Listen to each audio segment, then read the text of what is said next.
Ryan Reynolds here from Mint Mobile. With the price of just about everything going up during inflation, we thought we'd bring our prices down. So to help us, we brought in a reverse auctioneer, which is apparently a thing. Mint Mobile Unlimited Premium Wireless. How to get 30, 30, bit to get 30, bit to get 20, 20, 20, bit to get 20, 20, bit to get 15, 15, 15, 15, just $15 a month? Sold! Give it a try at mintmobile.com/switch. $45 up front for 3 months plus taxes and fees. Promo rate for new customers for limited time. Unlimited more than 40 gigabytes per month. Slows full terms at mintmobile.com. Passion, drive, and patience. What brings home the winning trophy is also what keeps your ride or die alive. eBay Motors has everything you need to maintain your vehicle and level it up to peak performance, from superchargers, roof racks, exhaust kits, LED headlights, and more. Whether you're into speed, power, or style, eBay Motors has got you covered. With over 122 million parts for your number one ride or die, you'll always find exactly what you're looking for. And with eBay Guaranteed Fit, your part is guaranteed to fit your ride every time or your money back. Because with eBay Motors, you're burning rubber, not cash. With all the parts you need at the prices you want, it's easy to turn your car into the MVP and bring home that win. Keep your ride or die alive at ebaymotors.com. Eligible items only. Exclusions apply. So I'm a father of one. I gotta find a babysitter. I found Care.com and I was blown away. Through the platform, I was able to find local and experienced candidates along with their reviews and rates, which were way more affordable than I anticipated. Care.com really put me at ease knowing that they were all required to go through a background check. If you're like me and you need to find someone reliable for your childcare necessities, check out Care.com. Find the ideal sitters for your childcare needs. It's time to get in the zone. Time to get in the zone with the 49ers web zone. This is the No Huddle Podcast with Al and Brian.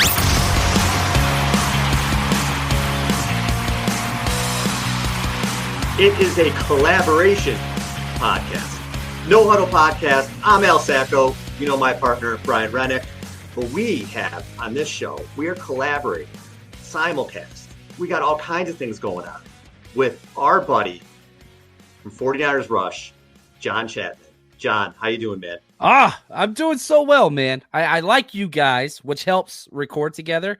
But it's nice because Al's kind of my I'm a nice angel, you know what I'm saying, on the side of the shoulder. And then on the other side of the shoulder is Al over there. And I love it because we got the balance. Brian, I respect everything this dude says. I don't think we're going to ever have an issue, but me and Al, maybe. And maybe this is the show where we get a little dirty, but I doubt it. We'll see how it goes, but I'm very thankful to be here with you guys. Yeah, we're pumped to have you on, man. And yeah, John and I got that mutual respect that we always talk about. John is very positive, and I kind of have that negative New York energy. If something can go wrong, I'll find it. So we're a good balance. It's going to be a good conversation. And I think a good place to start, you guys, is this Brandon Aiyuk stuff. I saw something come through today, and I don't know the validity of it, but the Niners are listening to trade offers now for Aiyuk through the first round of the draft or whatever it is. And I haven't seen it. At least I haven't seen it from anybody like notable, just kind of those, rumor type things coming through. And the more I'm thinking about Aiyuk too, and just, it's a matter of what the Niners want to do. Cause I was looking at his numbers. Now, Aiyuk had a great season last year. He finished 7th in the league in yards with 1,342 yards. He was 36th in targets with just 105, and he was 31st in catches with 75. So he made the most of his opportunities for sure. But if you're looking at, okay, if the Niners are going to invest huge money in this guy, right, you'd think a deal, I think anyway, is going to signify that if they're paying him $25 million a year, that he's going to turn more into more of a focal point, more targets and everything like that. And if not, are the Niners asking themselves, look, we're a run-first team. We are going to have a lot of playmakers on this team. Is he worth 50, 60 million guaranteed? And I don't know. It's like, I guess we won't know maybe until we see the next few weeks or the next month play out. What do you think, John? I love Aiyuk. Here we go. Yeah, the Invader Niners saying Barrows on KNBR reported the 49ers are actively shot. I haven't seen that. I haven't listened to that. I haven't seen it reported anywhere. Invader Niner, thank you. But look, Kyle Shanahan and John Lynch have said they're open to trading each other, and they're going to always listen, as well they should. And so, conversations are taking place about all players. And why would a conversation not take place about Brandon Aiyuk? He's heading into the 5th year, $14.1 million, fully guaranteed. It makes sense. The conversations need to be had. And there is a deal where I would be like, yeah, you could trade Brandon Aiyuk for this. You look at this draft class. This has nothing to do with Aiyuk, but you look at the draft class, and it's like, man, there are 5 elite offensive tackles that the 49ers desperately need. They have 0% chance of getting any of them in their current situation. And I know a lot of people are like, well, if you trade Brandon Aiyuk, let's just say you got, 15th overall pick, which I doubt you could get. But if you could, all right, let's just play this role. Man, I'm getting one of those tackles. That would be incredible. I'm not going after a wide receiver that early. I don't think there's anybody outside of the top 3. If those 3 guys fell, the elite 3, Rome Odunze, Neighbors, and Harrison Jr. Yeah. But you got to listen to our things. I think Aiyuk's going to be here because you got to trade and pay him. So if a team traded for Aiyuk, you got to go pay that dude $24 million a year. That's a lot. I think the question you have to ask is there a team like the 2021 Eagles who would be willing to send a first-round pick, a mid-first-round pick, to a team and then immediately sign Brandon Aiyuk to an extension? And I think there are a couple out there. I don't know that the Jaguars are one anymore, just based on the money that they put out for Eric Armstead. And I think the only reason they signed Armstead is because the Tennessee Titans did what they did with Calvin Ridley. And so they had that money earmarked for Ridley, and they were like, well, we've got this money, and now all of a sudden Eric Armstead's available. Let's give that money to Eric Armstead. So I don't think the Jaguars would be it. I don't know where the Steelers are in terms of their cap situation. And that's, obviously that's the team that people are thinking about because Brandon Aiyuk tweeted at Coach Tomlin. Brandon Aiyuk even liked a tweet for the first time in 2 years, and that tweet said the 49ers are calling and Brandon Aiyuk isn't answering. Now, we've been through this before. We've been through this with Deebo Samuel. To me, Deebo Samuel is the wide receiver you look to move, and it's not Brandon Aiyuk. And the reason being because to me, and I've said this before, and Al, you've heard me say it, Deebo Samuel is what I would consider a relic in terms of he was brought in because they did not have a quarterback that they believed in, and they needed somebody who was a beast with the ball in their hands, who could, just feast on quick slants and reverses and, just a training wheel for a quarterback that you don't believe in, that you don't have faith in. Brandon Aiyuk is a wide receiver that you pair with your young quarterback because they already have insane chemistry, and you just ride that till the wheels fall off. And so to me, Aiyuk is not the one, but here's the problem. Aiyuk is the one that's more easily tradable because he doesn't have that contract already tied to him. The team is going to have to give it to him, but that team's going to do it on their terms. And so if the situation is we're not going to pay Brandon Aiyuk and Deebo Samuel, and so we want to move one of them, Aiyuk is going to be the one that's easier to move. It's just going to be the tougher loss. Now, it's a stacked wide receiver class, not just those top 3, but first, second round. I mean, you've got guys like Xavier Legette that's probably going to go in the second round, and that dude's a freak, right? That dude is probably a top 15 pick 5 years ago, right? With his measurables and whatnot. So I think they could weather it, but if you trade Brandon Aiyuk now, I don't know that you're now fighting for a Super Bowl berth in 2024, because I think your offense takes a pretty significant step back. And I think too, as you're looking to get building blocks as this core gets older and they move on, Aiyuk is 26 years old. He's a guy that if you sign him to a 4 or 5 year deal, you're going to think you're going to get every year of that, every penny. He's going to play till he's 30, 31. He can at a high level still, I think. But I just feel like they have to ask themselves, it's going to be a lot of money. It's going to be a lot of money. You're talking probably in the 60 million guaranteed. So do they think he's a top 10 receiver? And I went through this exercise. I want to ask you guys. I was like, yeah, he is. And then I started listing receivers and I'm like, yeah, maybe he's not. So I want to read some names off to you guys and just, I don't know, tell me yes, no, and we'll just kind of see where he is. No, hopefully I don't miss anything. Question, is this for the 49ers only, right? So we're acting like we're the 49ers GM. Would we rather have these wide receivers in our situation, right? Not just like blanket statement, or is this from a 49ers only perspective? I think in terms of money, like this guy makes this much money. Is he better? You know, does he slide in over this guy? Is he better? So, but just for fun, let's see what it comes around. All right. So CD Lamb. I think they're equivalent. Yeah. But I prefer Aiyuk because he fits what we do better. CD Lamb has to operate out of the slot all the time. And so I would prefer Brandon Aiyuk. I think he's better. And I think he better fits what the Niners do personally.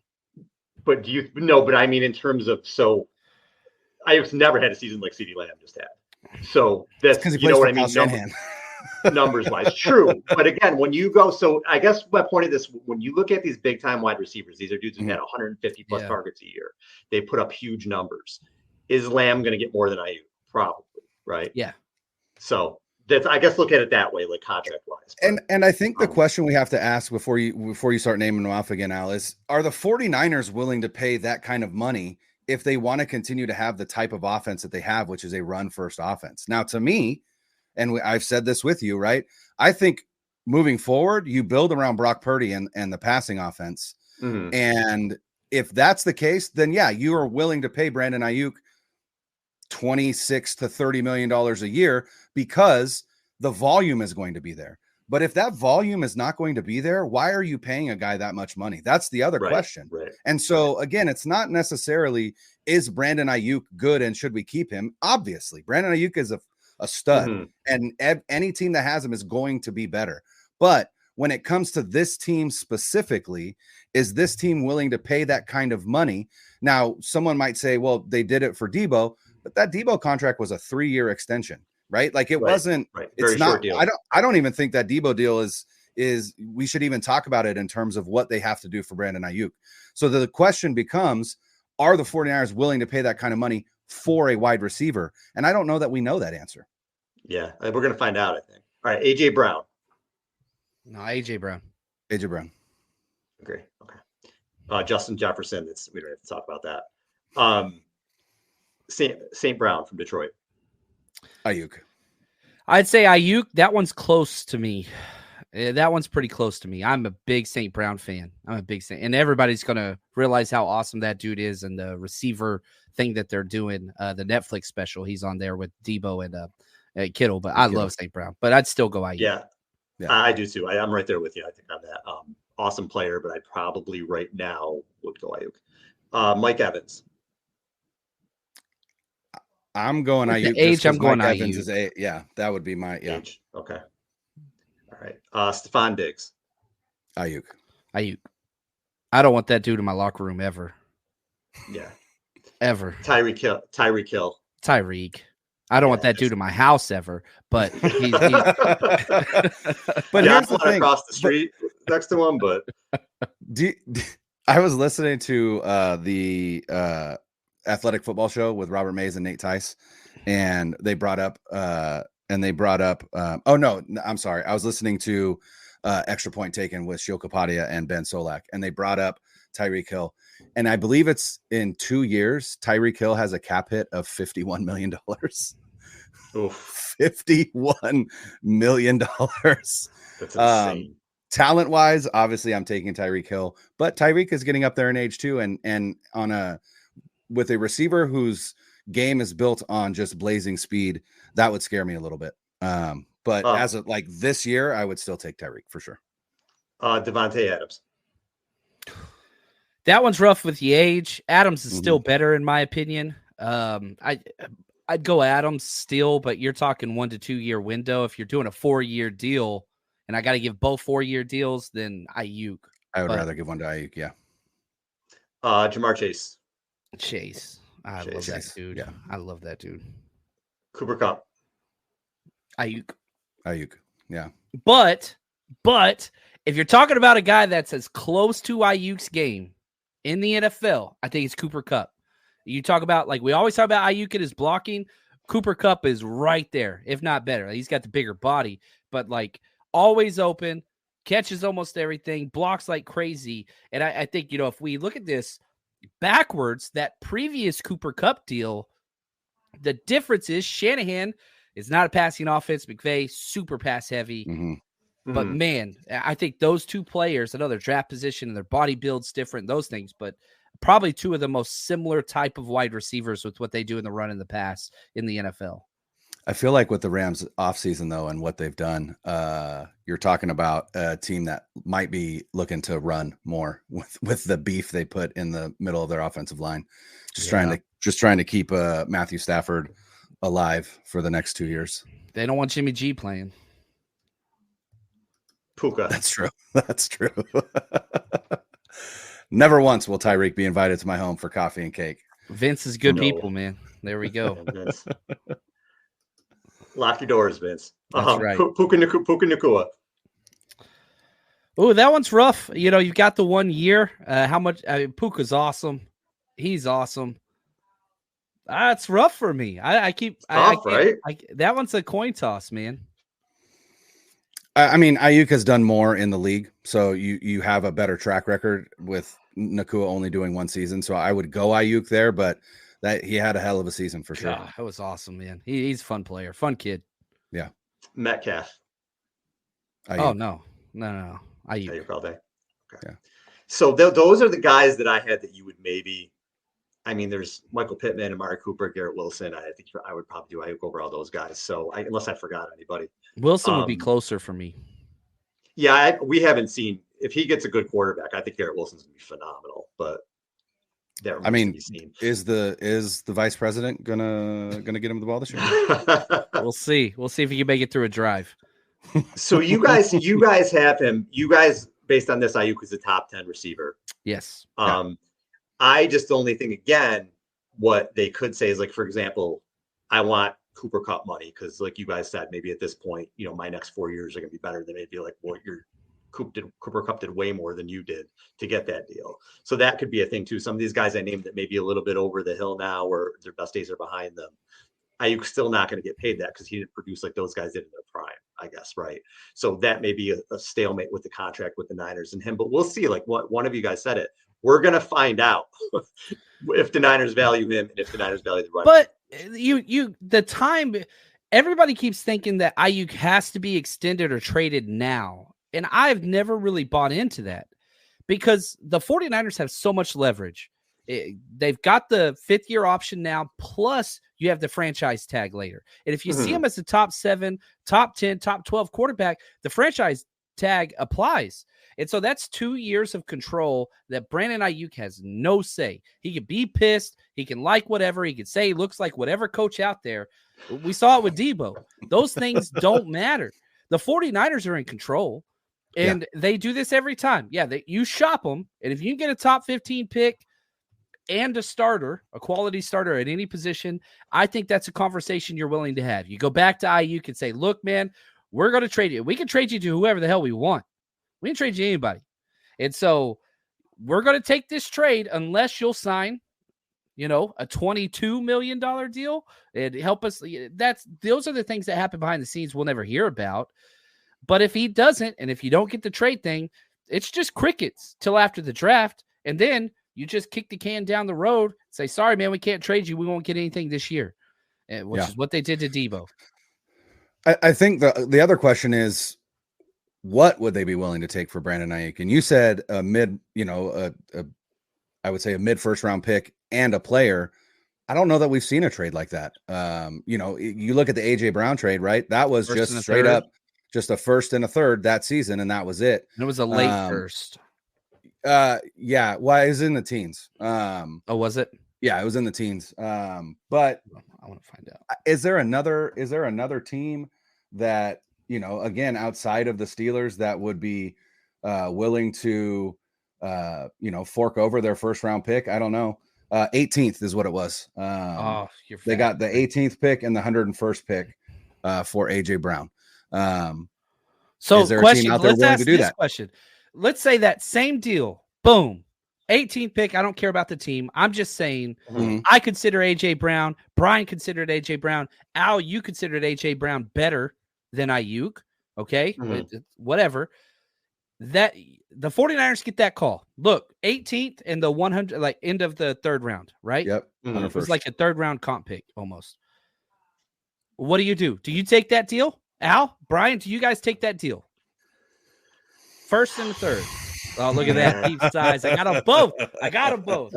You know why? Because I'm kind of stuck in the, if they do trade him, I do think it's a gigantic step back for 2024. And then I think you're kind of losing a year of these core guys. That could be the last year with some of these core guys. So might it help them down the road, especially in this stacked wide receiver draft? I think they have to take one or two wide receivers anyway in this draft, whether they still have Aiyuk on the team or not, because you have to plan for 2025 that you may not have Debo. We have to see with Juwan Jennings what happens there. And then you really don't have anybody else anyway after those three guys. So they have to plan for the future. I just think it hurts you so much this season. I don't know.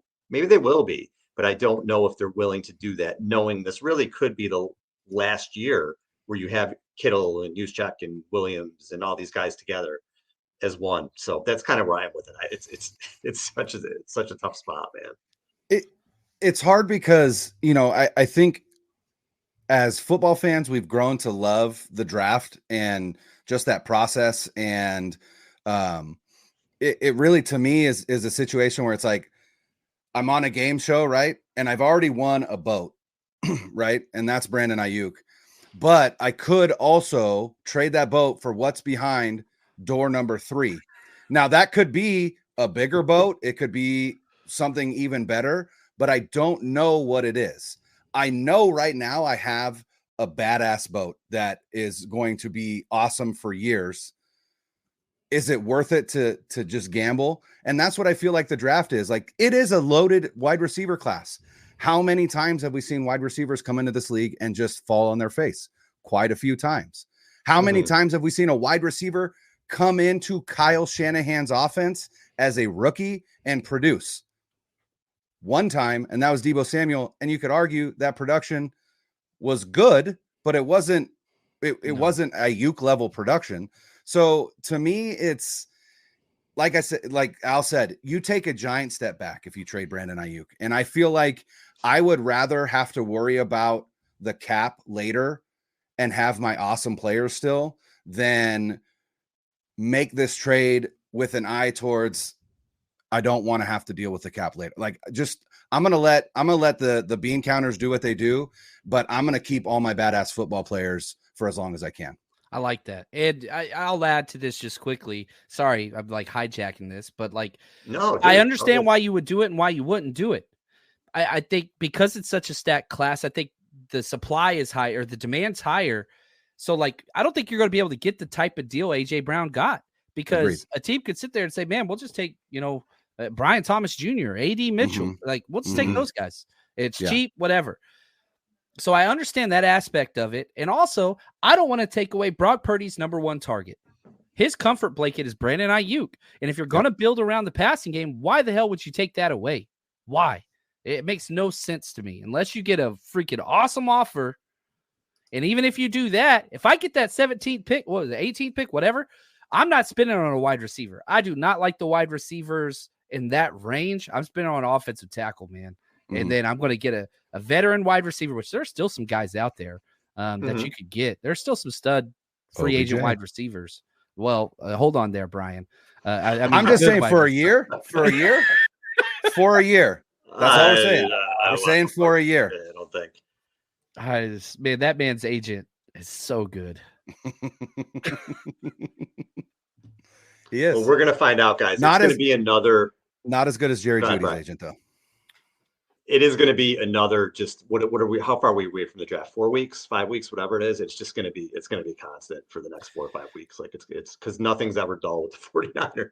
Yeah. So I'm using Mike Clay's free agent list that's still up there. Listen to these wide receivers that are still out there. Not saying all of them or whatever. I'm just saying I think this plays into the conversation. Because if you traded Aiyuk, you're getting a vet and you're drafted somebody. Tyler Boyd, Michael Thomas, Michael Gallup, Corey Davis, OBJ Brian, DJ Chark, Chase Claypool, like Allen Robinson. There's guys out there. There are guys that are there. None of them are Aiyuk, obviously, right? But you can get a veteran presence and a rookie. Kind of see how that goes. I don't know. To answer this question we have on the screen, does anyone think Aiyuk struggles against press coverage? I do not. I think Debo does significantly, but I do not think Aiyuk does. I just finished doing more Super Bowl tape because I hate my life. And that's every like self-torture. single drive, Debo is getting owned by one of the two press corners. And I understand he was hurt, and I understand he played through it. Yeah. But I mean, even before he got hurt, they were in that dude's grill nonstop. Like, Devo got bullied, which is crazy to say, but I think that was his worst game of his entire career. I know there's stats. There might be worse statistical games, but to get all those targets and to come up empty over and over and over again, no, I'm not concerned about Aiyuk and press. I am concerned about Aiyuk whenever Debo's out, though, because anytime Debo's gone, Aiyuk shrinks. And so if he wants to be CeeDee Lamb and be the guy, everybody believes that. When Debo's out, Aiyuk disappears, man. Every time. And these are conversations. If we're having these conversations, you got to better believe the 49ers have this conversation before they shell out 100%. the money that it's going to cost to take it, to get him. Because again, in 2 or 3 years, you're paying Purdy a shit ton of money. Nick Bosa's contract explodes in 2026. So they will have to make sure if they're going to commit this cap number to this receiver, he's got to be the guy. He's got to be a dog, right? He's got to be a Devontae Adams type dude.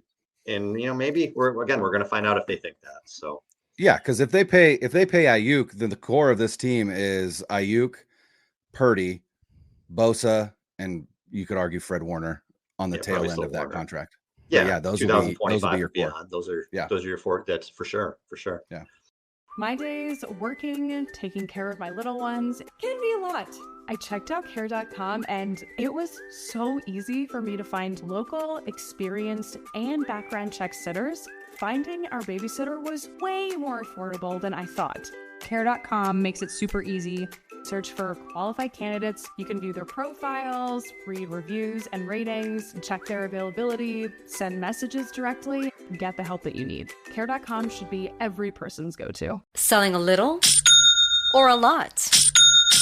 Shopify helps you do your thing, however you cha-ching. Shopify is the global commerce platform that helps you sell at every stage of your business. From the launch your online shop stage, to the first real-life store stage, all the way to the did we just hit 1 million orders stage. Shopify's here to help you grow. Whether you're selling scented soap or offering outdoor outfits, Shopify helps you sell everywhere. From their all-in-one e-commerce platform to their in-person POS system, wherever and whatever you're selling, Shopify's got you covered. Shopify helps you turn browsers into buyers with the internet's best converting checkout. 15% better on average compared to other leading commerce platforms. And sell more with less effort thanks to Shopify Magic, your AI-powered all-star. Shopify powers 10% of all e-commerce in the US. And Shopify is the global force behind Allbirds, Rothy's, and Brooklinen, and millions of other entrepreneurs of every size across 175 countries. Plus, Shopify's award-winning 24/7 help is there to support your success every step of the way. Because businesses that grow with Shopify. Sign up for a $1 per month trial period at shopify.com/Odyssey Podcast, all lowercase. Go to shopify.com/Odyssey Podcast now to grow your business, no matter what stage you're in. Shopify.com/Odyssey Podcast.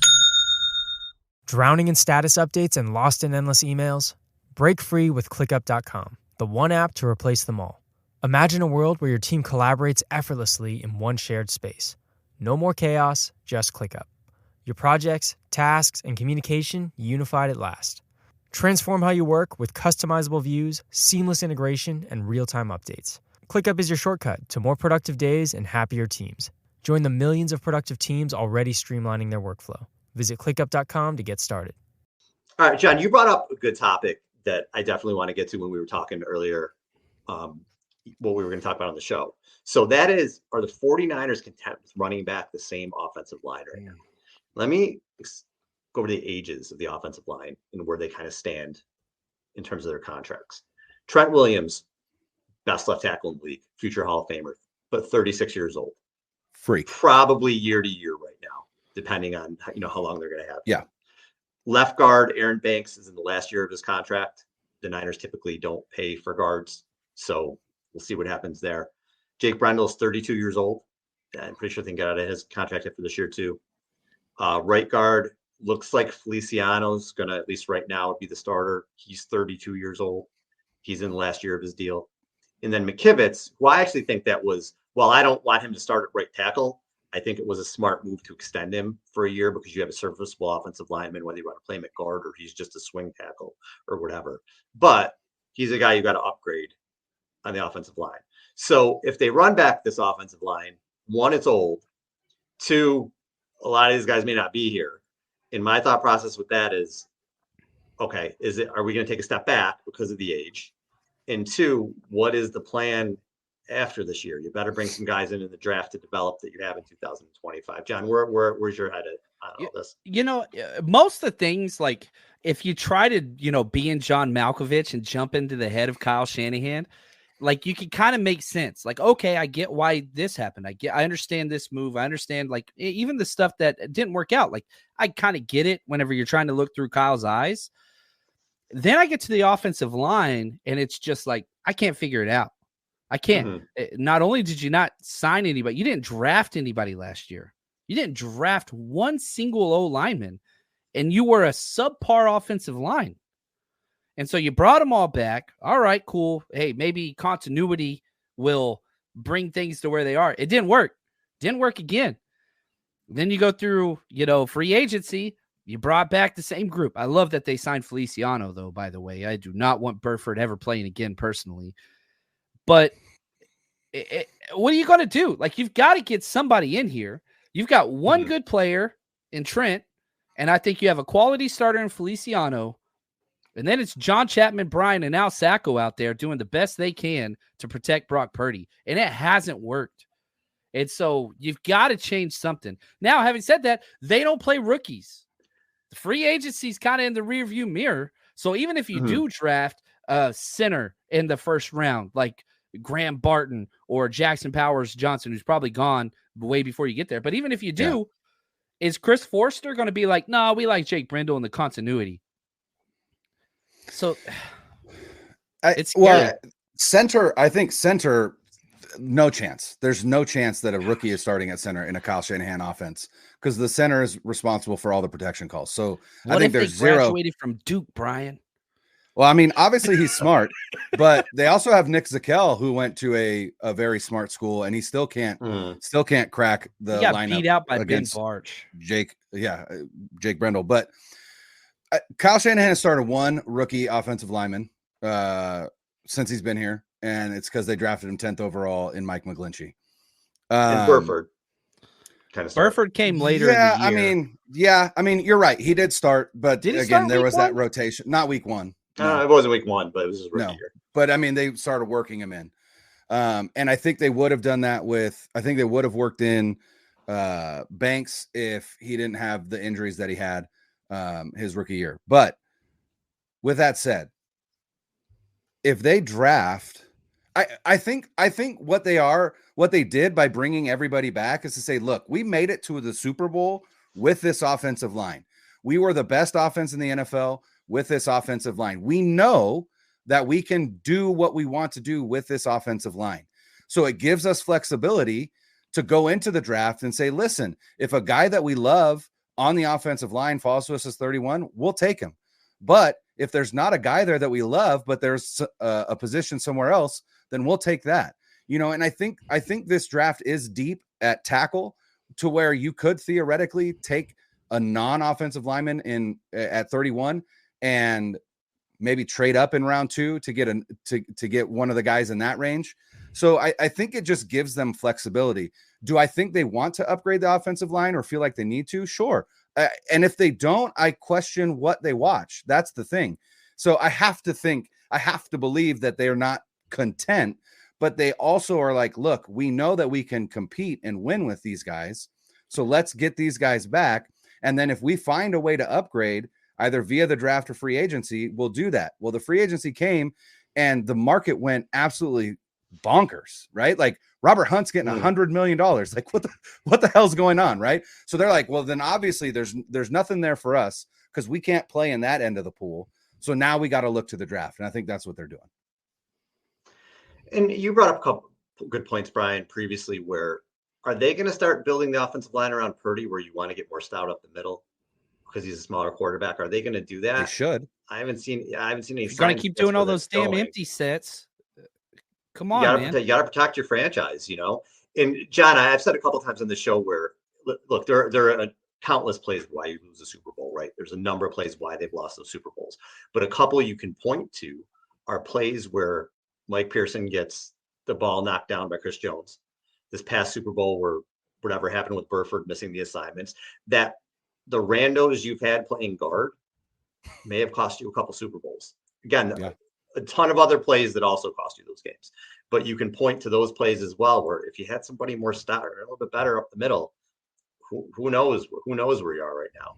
But it just seems like, especially at guard, they're just kind of content to okay, just next guy, next kind of rando up. I thought he would prioritize center a little bit more because he had Alex Mack. They went out and got Weston Richburg. So I thought that would be something. But they seem to be content with Brendel, who's he's just a dude. He's horrible, not but consistent good. He's not, but he's not good. He ruins so many drives individually. He makes the right calls though, and he's decent in pass protection. But I mean, you could count, 6 to 7 plays a game where he blocks nobody on a given play. Like he literally will block nobody consistently. Not in pass protection. That's where the guards come in, like you were talking about, Al. And it's just like, look, if you're going to do empty sets, you got to get better guys. You have to. And the weird thing, again, why I don't understand, Brendel is terrible at run blocking. That's not a Kyle Shanahan staple. Colton McKivitz is a subpar run blocker. The better part of his game, believe it or not, is pass protection. And so it's just interesting to me. Is there a change? Is it just, man, we're just gluing pieces together, Mr. Potato Head style? What's going on here? But at some point, eventually, imagine if Trent didn't come back or isn't going to come back next year. Yeah. This is the worst offensive line in the NFL, that moment like that. Right now, we're in the 20s. I think we ranked 22nd in offensive line productivity. I think that's a Pro Football Focus one. But I heard that and I was like, oh, wow, that's pretty good. That's the point we're at. We're like, oh, a 22nd offensive line? Nice. I'll take that all day with what I've seen, because it's so frustrating. It's like our special teams. It's just we're just used to it being awful. And it's we're just waiting for games to be wrecked by our special teams and our offensive line. Everything else is great. And I understand salary cap, you got to punt at some position, but not 4 out of 5 freaking offensive linemen. You can't skimp. And that's what they're doing. They're skimping, and and that's what they've always done. And they've lucked, to be perfectly honest, they've lucked into all of the good offensive linemen that they've had since they came here, right? They lucked into Trent Williams, and they lucked into Laken Tomlinson, right? Great move and all, but that was the Lions just wanting to get rid of Laken Tomlinson. So they did, and he turned into what he did for Kyle Shanahan. But those are the 2 best offensive linemen they've had here since they came. McGlinchey, you could probably say, is 3rd, and they drafted him, but he did not live up to the billing of a 10th overall, and now he's the Broncos' expensive headache. And hey, kudos to him, kudos to his agent, right? Getting paid the way that he did. But it certainly seems like they cannot or do not scout offensive line well at all. And that is a problem. And it's a problem when Trent Williams retires, because like you said, John, that line falls apart without him. He is an all-world left tackle, and he is the rising tide that lifts all boats.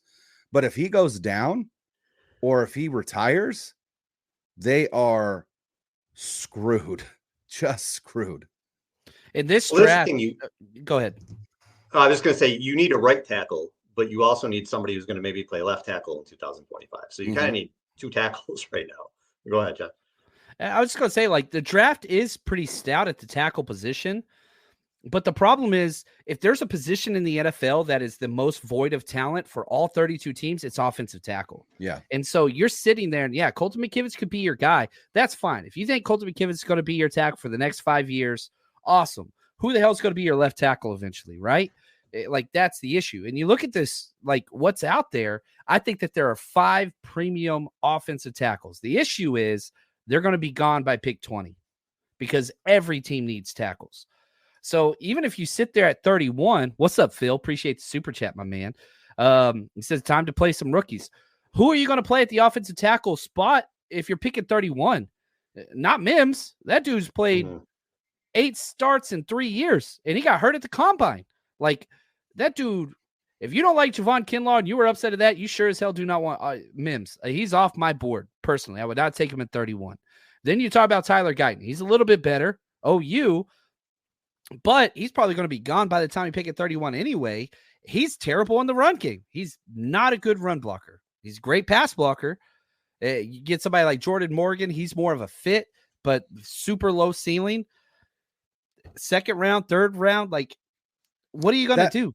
That's even the problem. If you want to.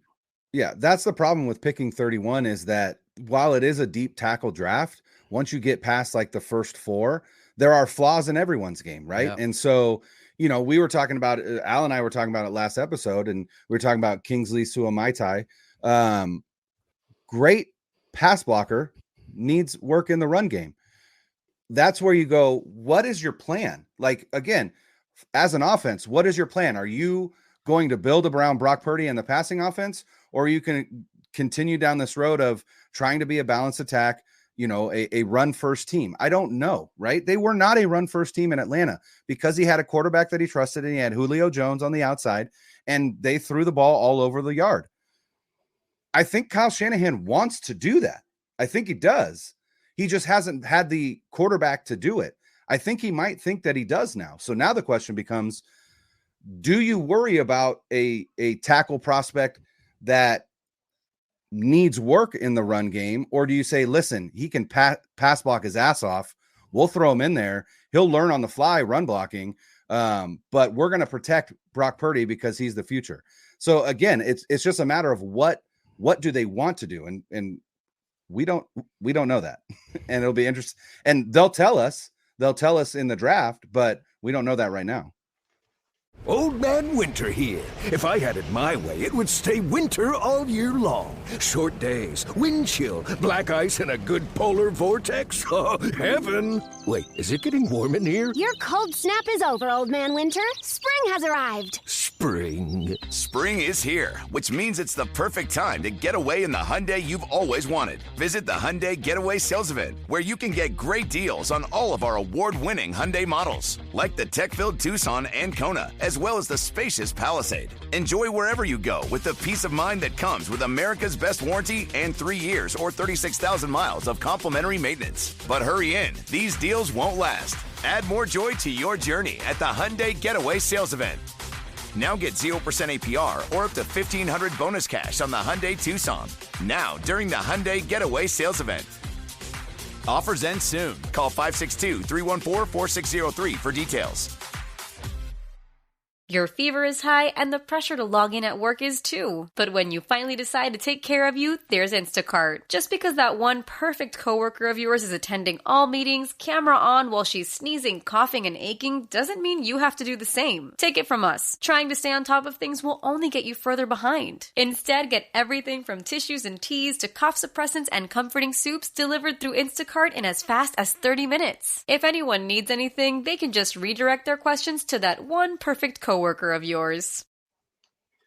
All right. Other than O-line, John, what is your biggest concern, or just one of your concerns? Nickel corner. Position. Nickel corner. Okay. Yep. Scary as hell, man. Now we got news today that they're bringing in the safety. He's going to be meeting with the Niners, and I'm just sitting there just Justin like, Blackman. Yeah. Now Blackman's interesting. And I've already seen people like, oh, they're done with Hufanga. They don't think he's going to be back. Oh, pump the brakes there. Hufanga is part of the long-term future of this team. But he is somebody who could play in the slot. Now, I don't think that he's a pure nickel guy, but you could do some 3 safety sets. The NFL seems to be transitioning with that. We're going to see a lot of that in the division with Mike McDonald joining the Seahawks, like this multiple safety look of these hybrid guys. Man, you could do that, especially in zone coverage, which the Niners do consistently. I would love that signing. But right now, that's an issue. Now, we talked about the depth at the tackle position in this draft. The depth at nickel is freaking incredible. And now this is where the 49ers just fine. You're talking about, the second round, Inish Rakestraw, if he drops, and I think he will drop. Mike Sanders still out of Michigan. That's a second round prospect guy. TJ Tampa, Iowa State. Max Melton, third round guy. There are so many different. Andrew Phillips. Niners met with almost all these guys. And now you're talking about a starter in the second, third round, and that's fun. That is fun. So if you can figure out a way to get one of those guys, because those are plug and play, they come in sub-package nickel, which is about 70% of Niners defense currently. And guess who coached the nickels for the past couple of years for the 49ers defense? It's our new defensive coordinator. So maybe he prioritizes that a little bit because it's been god-awful, but it got him a promotion anyway. Yeah, I think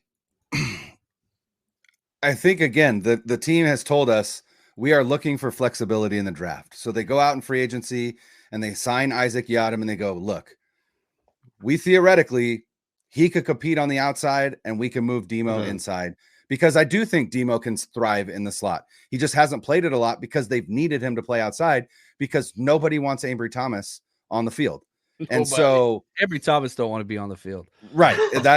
That's a good point. Ambry doesn't even want to be on the field. He's like, what? Why are you sure you want me to go in? Am I supposed to go in? Is that me? You call me? Is that my number? But I think what they want to do is again, be flexible to where they're just going to allow the draft to come to them.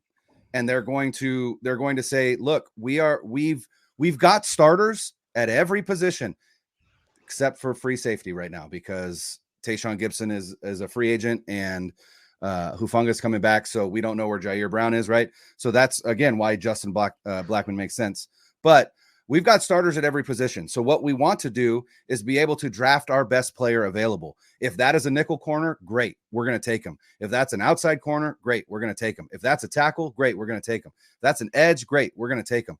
I really respect what they've done because that's where you want to be in the draft. You don't want to be stuck drafting for needs because you're going to end up reaching for players. So I think in their mind, they're saying, look, we've got guys on the roster already that we know can play nickel. We just know that right now, and that's Diamador Lenore, we think he's better outside, or he's better than any other outside corner that we have on the roster right now. So we want him playing there. But they bring in Yiadom, right? And he was one of the best press corners in the NFL last season, had a hell of a year. He's going to compete out there. And then if he wins that job, then you can move Demo inside. And now you've got a solid nickel corner. And I think that's kind of where they're at. And so really, to me, it's just depth at the defensive back position, including corner. I would say complete secondary, right? We need some more depth there. I think the biggest hole right now is safety, because we don't know about Hufanga and we don't really know a whole lot about Jair Brown. He played a little bit and he played pretty well in stretches, but he also played like a rookie. So he's coming in his second year. So to me, it's safety, but in general, it's just secondary depth. And then obviously I'm just a little scared about the linebacker opposite Fred Warner. They brought in Devondre Campbell, while hasn't been good in the past 2 years. Hasn't been good the past 2 years, but in 2021 was an all-pro. So he has that in him, right? But he's 2 years older now, almost 3 years older now. So that scares me a little bit, just because we don't know, what they're going to get out of that, group of players, which is Devondre Campbell, Jalen Graham, and D Winters. And then we also don't know what you're going to get out of Greenlaw post Achilles tear. I think he'll be ready for the start of the season, but I don't think a return to play is not a return to performance. And that's the thing that worries me a little bit. I'm still in that line, Brian. I'm not even asking. Take it. It's yours. Yeah. Guys, I think everybody wants them to take a tackle in the first round, and that's their biggest need. But when you look at this roster and how many short-term fixes they have and how many question marks they're going to have after the season, whether it's age or just, again, a guy who's on a 1 or 2 year deal, I'm not sure there are many positions that are off the table. I think they can go a lot of different places. And I do think, Brian, your point is a good one, where because of these 1 or 2 year deals, they have starters everywhere, right? So they can say, all right, we're good for this year. This is the best player. We're going to take this player because in 2 years, he's going to fit in somewhere. And then they can take it from there. And then next year, if they have to do more Band-Aid stuff, they will. But I feel like that's got to be their approach in the draft, because the 49ers are not going to be the 49ers as you know them in 2025. 2024, sure. It's going to be a lot of the same faces, but 2025 is going to be different. They have to start planning for that now. You don't not take a guy who you think is going to be a stud at receiver or defensive tackle or wherever because you really need an offensive tackle where you can't draft for need. You do have to get tackles at some point. But I think, I think it's BPA, man. I really do think that's going to be the approach. Now, do you think in the first round, again, the 49ers have never drafted in the first round and not taken an O lineman, D lineman, wide receiver, or quarterback? They've never drafted a second-round corner. Like, do you see somebody like Kool-Aid Ministry, who I think is going to be a best player available if he's there at 31? I think he's a damn good player. Could you see the Niners actually drafting a corner in the first round? Never even taking a second-rounder.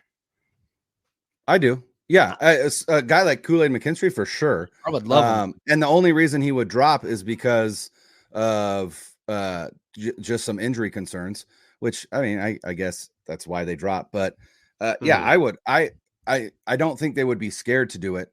But again, it's just a matter of, is there an edge that they value more? Which, by the way, I learned something today that I thought was incredible on Twitter. Chop Robinson from Penn State. The reason his nickname is Chop is because when he was born, he was 14 pounds when he was born. And so they called him Pork Chop. And then he got taller and leaner and he dropped the pork and just stayed with Chop. That's where we got Chop Robinson. But again, if they feel like an edge is, they have an edge rated higher than a corner, even if it's like a Kool-Aid McKinstry, then they'll go with it. But I don't think they're afraid to draft. It's just a matter of where they value the position. So do I think they will? Probably not, but I don't think it's out of the realm of possibility. And what's the long-term? Are they going to extend Lenore? Are they going to extend Ward? I think so. Because you got Hufanga, Lenore, and Ward all in their last year of their contract. I think they should have extended Mooney Ward already to lower his cap hit this year and tack another 2 or 3 years onto his deal. I think that would have been a smart move, and they may still do that. But I thought they could have done that prior to free agency again, just to free up some space. But if they draft a first-round corner, this is Mooney Ward's last year. Yeah, they're not. They're not extending Mooney Ward if they draft a first-round corner for sure. Yeah, dude, such a crossroads. I mean, it's fun as hell to see where they're going to go with it, but just a lot of questions, a lot of different ways that they can go. So, and this is what happens when you have a freaking badass roster. You can't pay everybody, and they got Mooney Ward on the cheap. Like, he outplayed his contract considerably, and so you got Greenlaw on cheap. You got guys on the cheap, but eventually, if they all play up above, they got to go elsewhere. I go get paid, You and get more power to them. Yeah. I will never be mad at a player going to get a bag, even if it's not with my team. Never. All right, you guys. John, we appreciate it, man. Thanks for coming on and doing this with us. It was fun. Always love having you on. You're always welcome anytime you want to come on our show. And Al Sacco approval. That is dude, you're the best, man. You're the best. Subscribe to 49ers Rush podcast YouTube. Subscribe to our YouTube station as well. It's kind of new, but we've been doing this for a couple weeks now, and our podcast wherever you get your podcasts. For Brian and John, I'm Al. Thanks, everybody. Later. 9-0-3. 1, 2, 3. Hey!